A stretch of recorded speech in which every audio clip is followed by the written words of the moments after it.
যারা বলছিল তারাই ভেনিস হওয়ার মতো পরিস্থিতি তৈরি হয়েছে।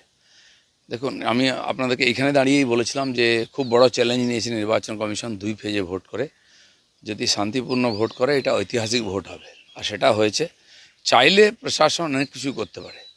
কালকে শুধু জ্ঞানেশ কুমার নয়, সেন্ট্রাল ফোর্স তো তাদের ডিউটি করেছে। পশ্চিমবাংলা পুলিশেরও বডি ল্যাঙ্গুয়েজ চেঞ্জ হয়ে গেছে। তারাও চাইছেন যে আমাদের সুযোগ দেওয়া হোক, আমরাও করে দেখাবো। আমার মনে হয় সেই সুযোগটা জনতা তাদের দেবে।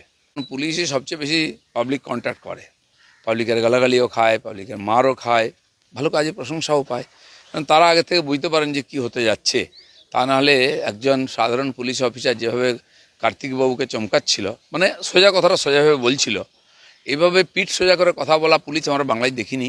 এটা খুব ভালো লেগেছে আমার। এবারে অনেকে বলছে এত ফোর্স। আপনি ভাবুন, গতবারে 8 বার হয়েছিল, এই ফোর্সকে ঘুরিয়ে ঘুরিয়ে দেওয়া হয়েছিল। তো 8 গুণ ছিল ফোর্স। তাহলে হিসাব করুন, আপনি যদি 1 লাখ ফোর্স এসে থাকে, তো 8 বার ডিউটি করেছে, 8 লাখ হয়ে গেল। এবারে তো 2 বার হয়েছে, যদি 2 লাখ ফোর্স এসে থাকে 4 লাখ হয়েছে, আধা হয়েছে। পশ্চিমবাংলার এই ইমেজটা পাল্টানোর দরকার, আর এটা পাল্টানো যেতে পারে, জ্ঞানেশ কুমার দেখিয়েছেন।